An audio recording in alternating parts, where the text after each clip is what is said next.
Hello there, yo soy Alonso y aquí están escuchando el podcast de Salón de Idiomas.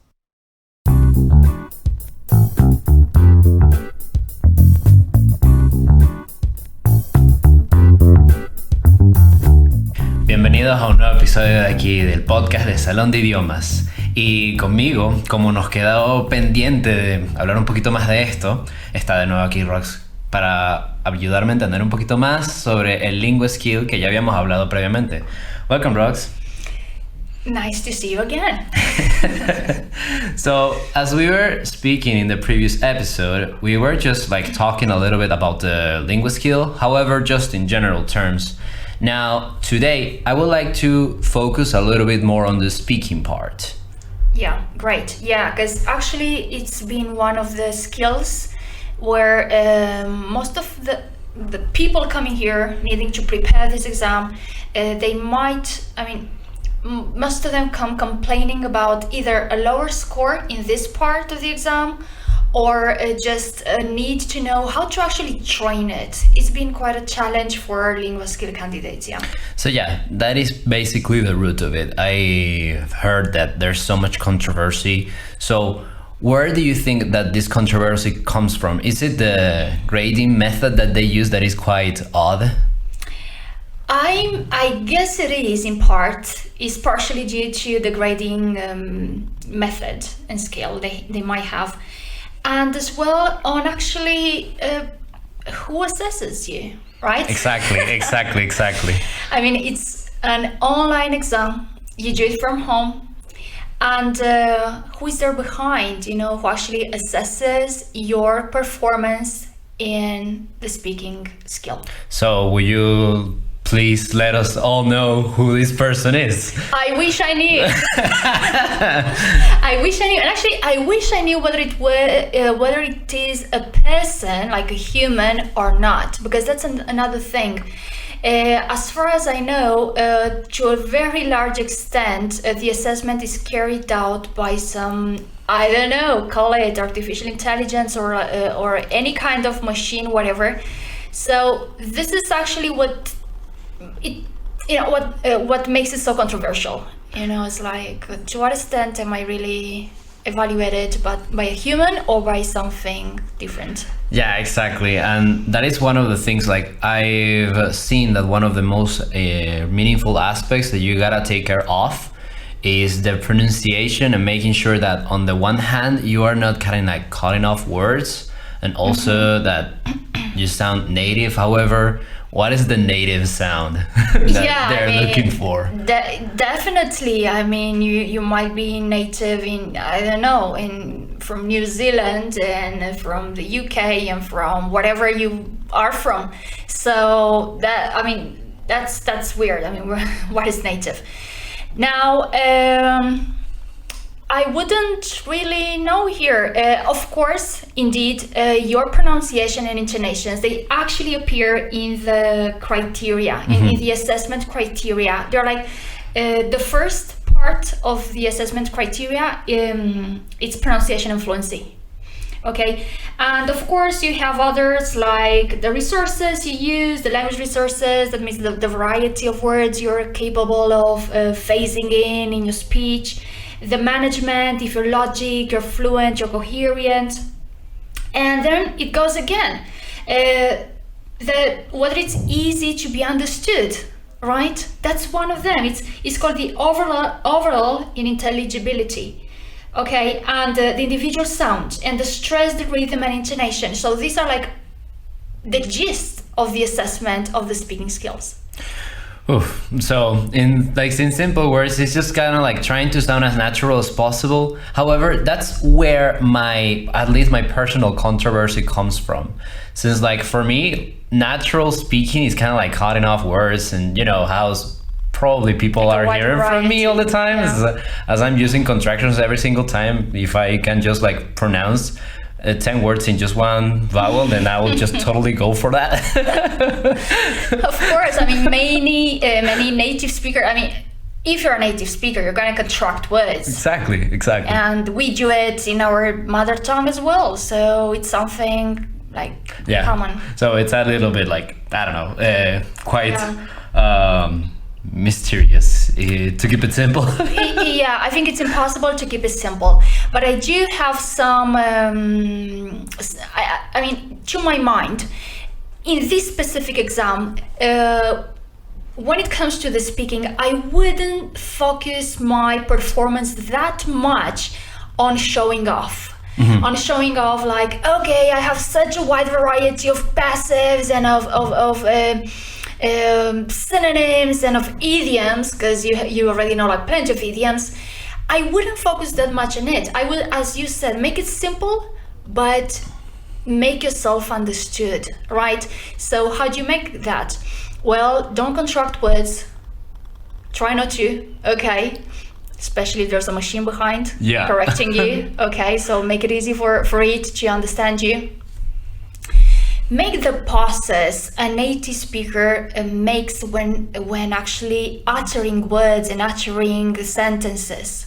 What I mean with this is that don't speak as fast as you would in Spanish, right? Because we already know that in Spanish we tend to like really go fast.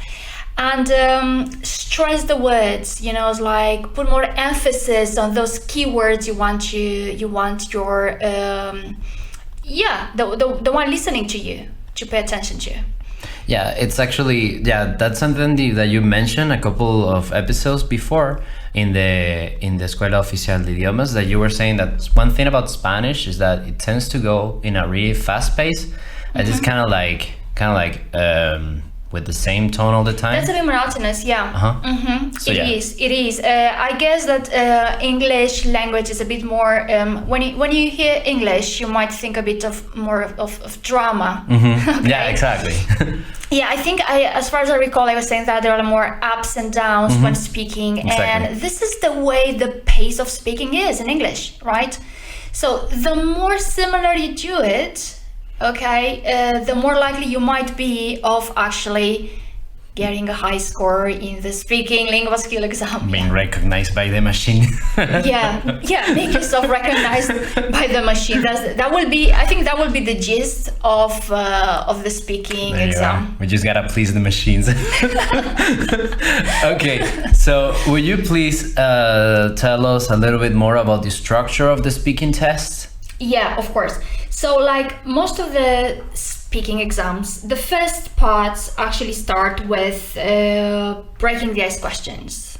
Okay, so the first questions are like really easy. I mean, it's like stupidly easy if you want to call that. It's like, okay, tell me your name. Can you spell your family name and where you're from? Okay, and you have like 10 seconds to answer. Because remember, it's online, so in the end there's like a timer there, which actually controls your performance or when you speak. No pressure.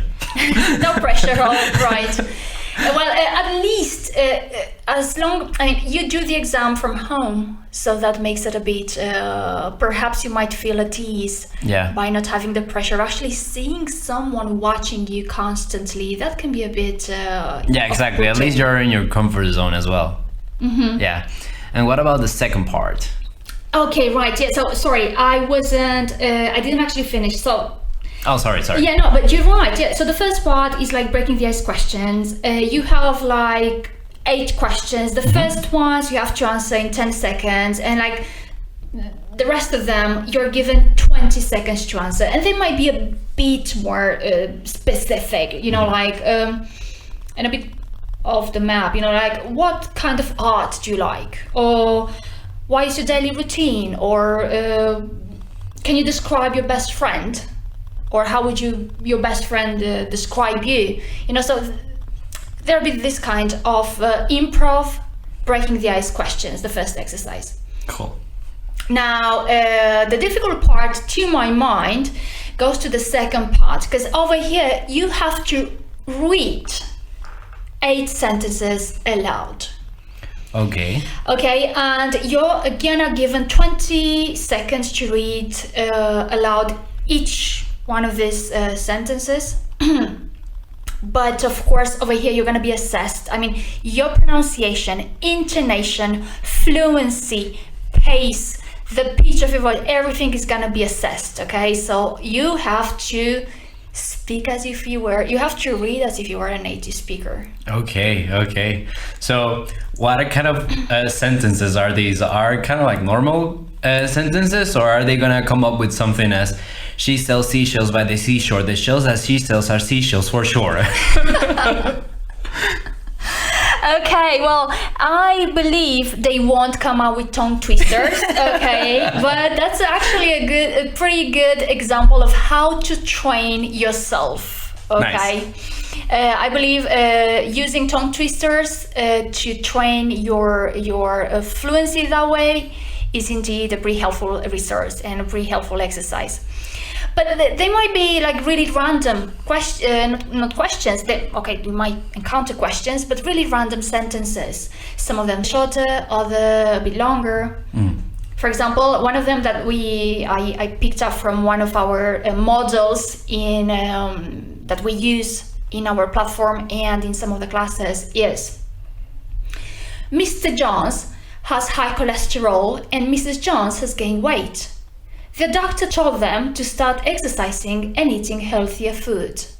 Now, this is just a sentence. You have to read 8 sentences. But of course, if you have no idea on how to say cholesterol, okay, and you just say, I don't know, cholesterol or whatever, now you might encounter some problems when it comes to the way you were assessed. So you're gonna get the axe if you actually... I mean, at first, they might seem pretty bearable. However, as I told you, is about all these other things, intonation, pronunciation, and so on. Yeah. So that makes me wonder something else. So this test is actually multi-level. And I have seen that when it comes to the listening and the reading part specifically, the questions get more difficult the better you do. So could this be the case with the sentences that you have in part 2? Perhaps like, oh, you did pretty well in the first one, or not really? I wouldn't know. I know it's an adaptive exam. It might be that way, but not necessarily, because in the end, you might be having the same sentence and you might be having a really high level when it comes to your grammar, but your pronunciation is awful. So you can pronounce awfully bad a really short sentence in the end, right? I wouldn't really know how it goes with the speaking part. Perhaps the chances are that some of the sentences are a bit longer, but I don't really think they focus that much on the length as on actually how you read them. Okay, so moving on to the rest of the test. Yeah, okay, so then we have the part 3. It's actually pretty similar to what we can encounter in other official exams. It actually reminds me of APTIS exam, because over here you have to talk about a topic for a minute. And you are allowed 40 seconds of preparation. They usually give you like a topic and 3 different related questions on the topic. And over here, well, you have to make sure that you are capable of speaking about that specific topic using your own words, having enough arguments, and actually answering the questions related to the topic that you're being posed. Okay. And am I allowed to take notes while I'm preparing, like these 40 seconds, or? Yes, you're allowed. As far as I know, you are allowed to take notes, but it is important, like after all these exams, actually reminds me of language art as well.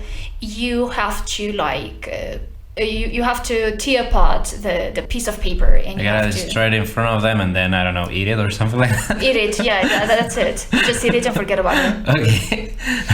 Yeah, and then it has 2 more parts. So part 4, and this is quite challenging as well. Over here, you're given usually a diagram or some figures or some charts, whatever. So you're given a piece of information and you have to explain that information to a friend. Oh, nice. Okay. Again, you're given 40 seconds to prepare, and then you have to be speaking for a minute. And of course, you have to speak all throughout the whole minute.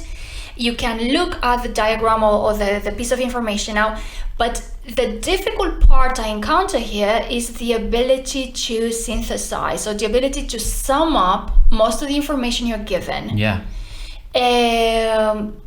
Convey the meaningful details to your friend, and make sure that you do all that within a minute. Yeah, exactly. Like if I have an entire graph, breaking it down part by part, it would just become really impossible to do in just 1 minute, right? It is impossible. Exactly. It is impossible if you want to like really linger and give details, like specific details. So the idea would be to make sure that you get the gist. You get the whole picture, and you convey the most important details. So if this is for a friend, should I act on it? Like, oh, John, well, let me explain this to you or something like that? Or I think it's recommendable. Oh, okay. Yeah, you can do it. Definitely. And you can use phrasal verbs, and you can use it. I mean, it's important. Remember that Linguaskill has 2 exams. Like it has this ESOL one for students and who want to like really show that they have a certificate and a mastery in English, and then you have business Linguaskill, which is more focused on different ways of conveying, and therefore this speaking is going to be more formal. Got it. The one we're actually talking about, which is ESOL, is in this case it's an informal conversation. You might be a fake conversation, or just a fake monologue you're doing towards your imaginary friend. Yeah. Sweet. So again, one of the things that I really love about all these tests is that they definitely make you try to work on your imagination. For sure. Improvisation, imagination, creativity, and don't forget about the way you convey your words and the way you read. Yeah. Perhaps it has some influence because of Shakespeare or something like that. Like you gotta act all the time. This is British culture. Well, of course, Linguaskill is a product by Cambridge. Cambridge made it, but I wouldn't know how much of Shakespeare there's behind. With all these like really machinery thing and artificial intelligence that might be behind. But yeah, it's definitely a pretty new technology we are facing here with this exam. So sorry, I wanted to finish off with the last part of the speaking. We have part 5, and over here you're given 5 different questions, okay, one at a time, on a topic. Okay, you're given the topic as well. You've got a minute to read the topics, okay, and 20 seconds to answer each question. Okay, so imagine you're being given a topic, the typical topic on jobs and technology, or technology, IT, whatever. Then you are given some sentences on it, like imagine influence of technology in the job market, or working from home, or addiction to social networks. This might be some questions related to the main topic. You're going to be given like 5, okay? And then you are given these other 5 questions which appear, okay? And you have to answer each one of them in 20 seconds. What I really recommend here is the ability to rephrase, okay? Now bear in mind that the main topic is technology, and make sure you won't be using the word technology all around, okay? You have all over again, you might have like, electronic devices, or IT, or modern resources, whatever it might come to your mind, okay? Most importantly, make sure you rephrase and use synonyms to the keywords. So this is pretty fast-paced, right? So it's like you go from one to the other without any kind of preparation for it? Well, you are given the 1 minute before to read the topic or the topics and the questions. Okay, well. You're given, and supposedly within the minute, you might already have like some ideas of what you are gonna say later, like what message you're gonna deliver later. Oh, okay, great. So, does Cambridge provide any kind of material to prepare for this, so you can do this on your own, or? are you completely on your own? Okay, well, it does. And actually, the Cambridge webpage is full with resources. And they even have this guide. I recall some months ago, it was free. You have this like really long PDF with all the information on how to prepare each part of the exam, what to pay attention to, where you can find the cues and the tips and everything.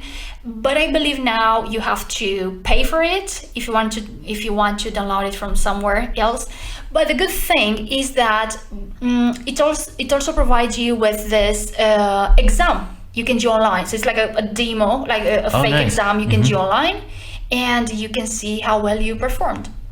Oh, fantastic. Okay, well, I'm really sorry for those who have missed the free vote, but well, I guess that if you're really looking for it, it will still be useful to pay for it, right? Yeah, I don't think it's really expensive. It's actually everything is on the page, on the web page, Fantastic. So yeah, I believe that will be pretty much for it today. I am hoping that everybody who wants to face the machine is going to be fruitful with it. Since like it's Rage Against the Machines. Yeah. No, well, Rage Against the Machine is definitely against the printer.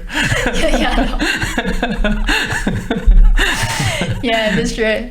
Okay, so thank you so much for coming today. Thank you. Here. I just wanted to remind you guys that we already have, and we are uploading even more tutorials on our YouTube channel. Great. Where I give like more specific details or even some examples. You have even some exams on our YouTube channel and on our blogs. So, I mean, if you are on your own, you won't be feeling you're alone because you have a lot of material. And of course, you can come and join our classes if you want something more specific. But as I told you, plenty of free resources we have at hand for all of you guys.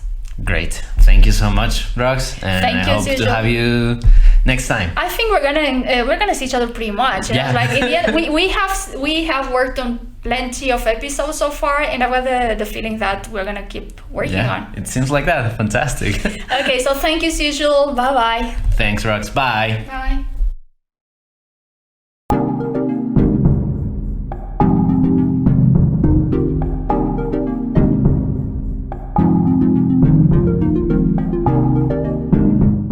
Hola de nuevo, aquí estoy para que ahora les explique un poquito de la entrevista que tuve con Rox.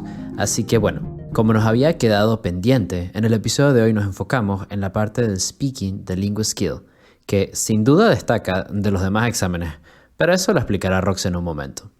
En la entrevista, Rox nos comunica que esta habilidad es en la que los candidatos tienden a tener más quejas por puntuaciones bajas o por la que se sienten que necesitan más preparación.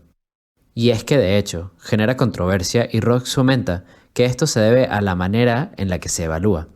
Y es que detrás de esta evaluación en realidad está un ordenador, es decir, algún tipo de inteligencia artificial cuyos criterios de evaluación son bastante estrictos y poco dados a la relatividad de un humano. Precisamente una de las debilidades la encontramos en la pronunciación, ya que es de vital importancia no cortar las palabras y también intentar sonar como un hablante nativo. Pero nosotros nos preguntamos, ¿qué sonido nativo estamos buscando? Otras partes del criterio de evaluación son la fluidez, entonación, los recursos de coherencia y cohesión que se utilicen y la inteligibilidad. Es decir, que se nos comprenda. Yo personalmente encuentro un poco confuso el hecho de que por un lado te pidan no cortar las palabras o usar contracciones y por el otro se te requiere hablar lo más similar a como lo hace un nativo, pero realmente en el habla nativa se usan contracciones todo el tiempo. Definitivamente esto no es un tema sencillo. Luego Rox nos recomienda que no tratemos tanto de lucirnos o show off. Ya sabes, usar un montón de pasivas, sinónimos, expresiones idiomáticas, just for the sake of it, solo porque sí.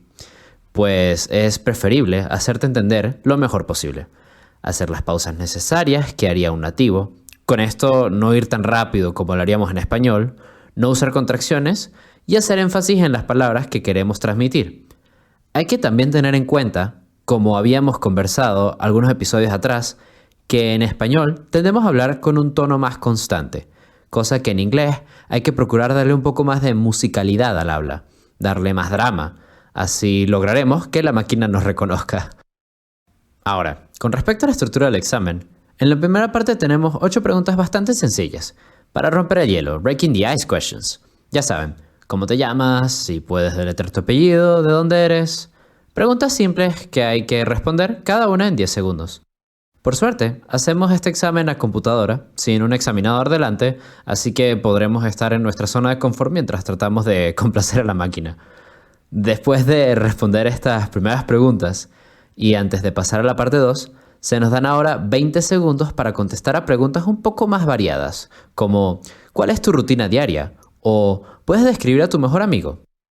Continuando con la segunda parte, la cual Rox considera la parte más difícil, hay que leer oraciones en voz alta. Aquí también tenemos 20 segundos por oración, y bueno, esta parte es tricky, ya que es donde se nos tomará en cuenta cada aspecto de la producción oral, entonación, ritmo, volumen, etc.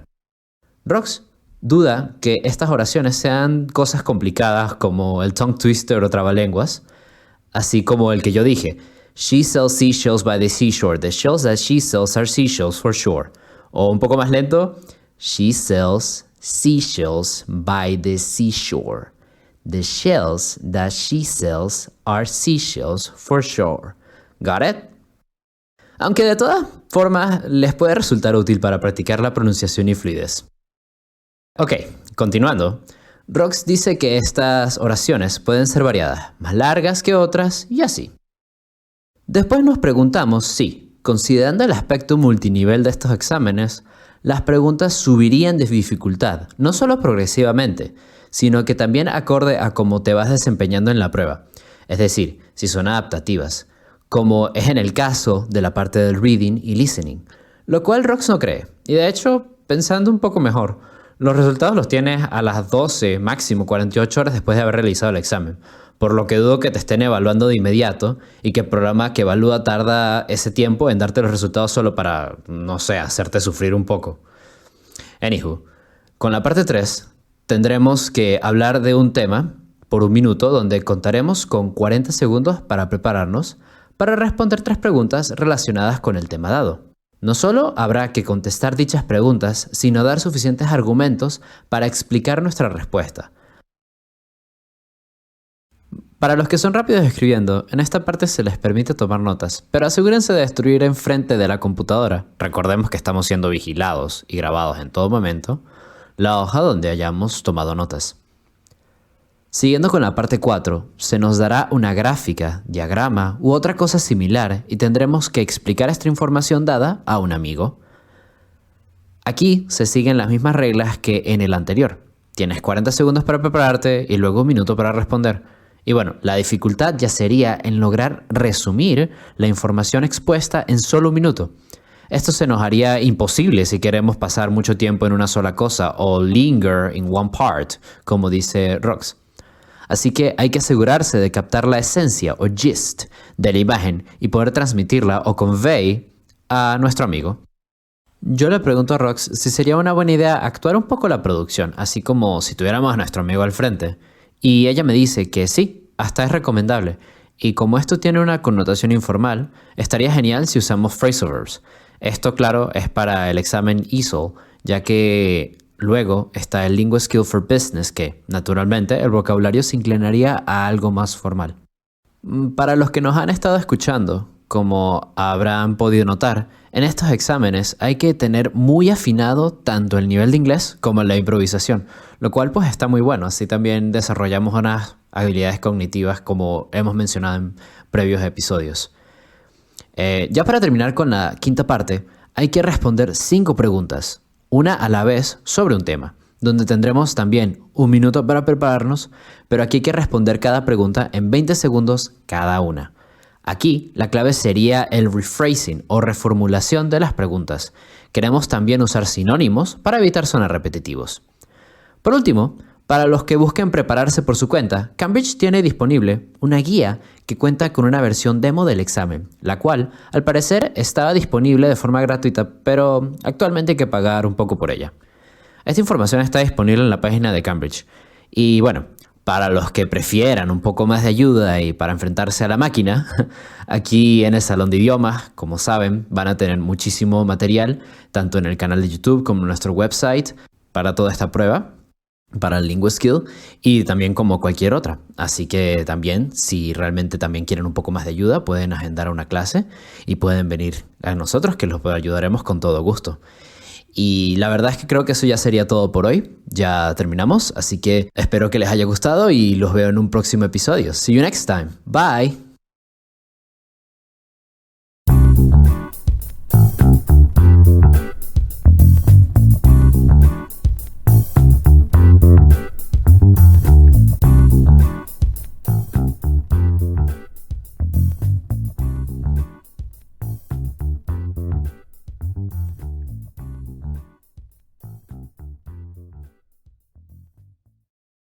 Esta fue una producción de Salón de Idiomas. Se reservan todos los derechos.